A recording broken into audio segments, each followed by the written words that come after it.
Kalau kita melihat negara-negara tetangga yang mungkin sudah berpengalaman lebih lama dalam industri perbankan syariah, di mana posisi kita saat ini? Ya sebenarnya kalau secara regional kita sudah cukup lumayan ya. Mungkin yang bisa dikatakan yang negara yang maju lebih duluan itu kan Malaysia ya. Dan kita belajar dari Malaysia tentu saja karena Malaysia itu kan sebetulnya komitmennya, pemerintahannya, kemudian juga otoritasnya dan komitmen juga mungkin juga stakeholders dan semuanya itu sangat kuat ya untuk pengembangan perbankan syariah ini. Dan ini yang saya kira kita perlu belajar dari Malaysia sebetulnya bagaimana cara mereka mengembangkan dengan komitmen semua stakeholders terkait. Tapi yang bikin kita happy juga Pak, kita ngelihat di Malaysia kan 30%. Ya. 30%. Ini angka yang menjadi target kita di industri keuangan syariah. Bahwa rasanya bukan mimpi yang terlalu besar, bahwa untuk bilang bahwa seharusnya tempat yang layak ya untuk bank syariah sebagai pilihan di Indonesia itu bisa kayak Malaysia minimal di angka 30%, mungkin kalau untuk kayak di Saudi 60% butuh waktu yang lebih lama aja. Ya. Dan saya ada satu slide yang menarik juga, kalau kita bandingkan memang di Malaysia sama kita. Di Malaysia mulai saturated industri keuangan syariah. Berarti angka 30% itu memang angka yang mungkin Maksimum ya. maksimum yang bisa kita achieve. Ya. Nah kita ngelihat di next slide ada rasanya bahwa kita dibandingkan dengan Malaysia pertumbuhannya masih agresif banget Pak. Ya, masih agresif banget dan ini kita harapkan ini kita punya data perbandingan. Jadi mimpi 30% rasanya mudah-mudahan bisa kita capai.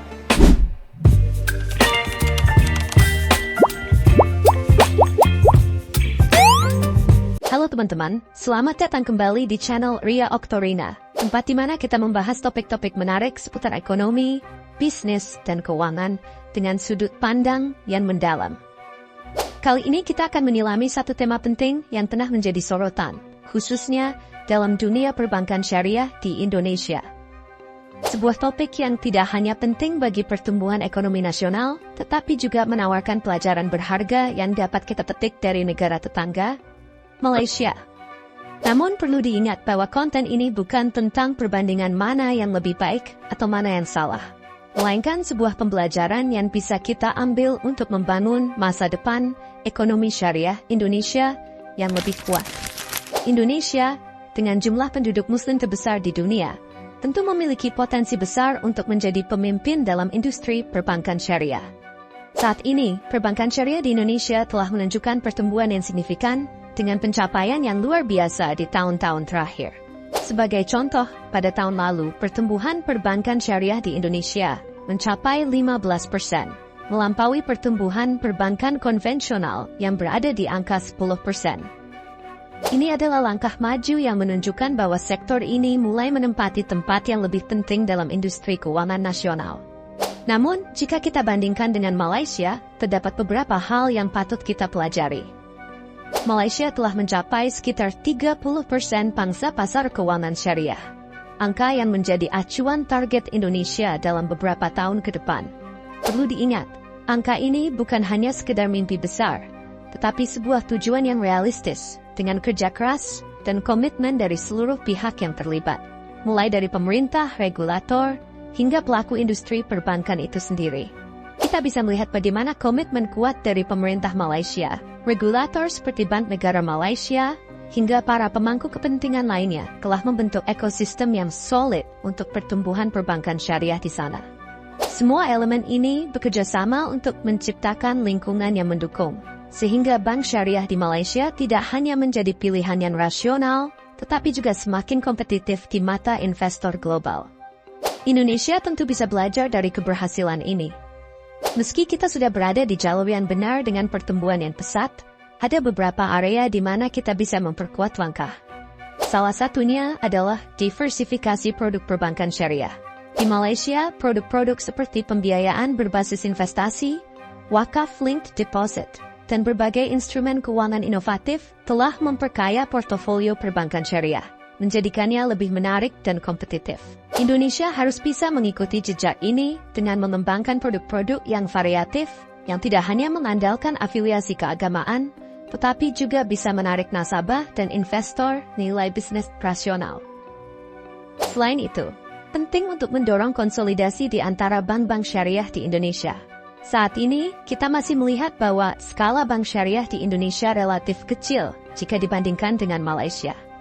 Padahal, di masa depan, terutama dengan pertumbuhan ekonomi Indonesia yang pesat, kita memerlukan bank-bank yang lebih besar dan lebih kuat untuk bisa menopang perkembangan ekonomi yang semakin besar pula. Konsolidasi ini bukan hanya tentang memperbesar ukuran bank, tetapi juga tentang menciptakan kepercayaan yang lebih besar dari pasar internasional. Dengan tata kelola yang kuat dan integritas yang terjaga, bank syariah di Indonesia bisa menjadi tujuan utama bagi investor global. Otoritas Jasa Keuangan, OJK sendiri telah menunjukkan komitmennya untuk memperkuat tata kelola perbankan syariah di Indonesia melalui regulasi yang baru diterbitkan, seperti POJ nomor 2 tahun 2024 yang menitikberatkan pada tata kelola yang baik. Hal ini tentu menjadi fondasi penting untuk meningkatkan kepercayaan publik dan investor terhadap industri ini.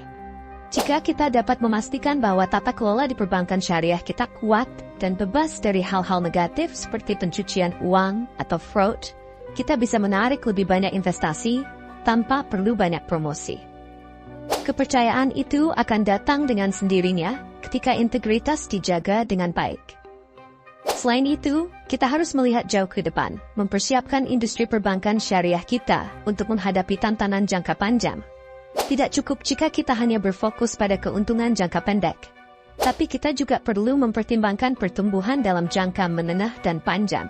Sebagai contoh, Malaysia sudah sejak lama merencanakan strategi pertumbuhan mereka dengan sangat matang, memastikan bahwa perbankan syariah tidak hanya tumbuh pesat, tetapi juga berkelanjutan.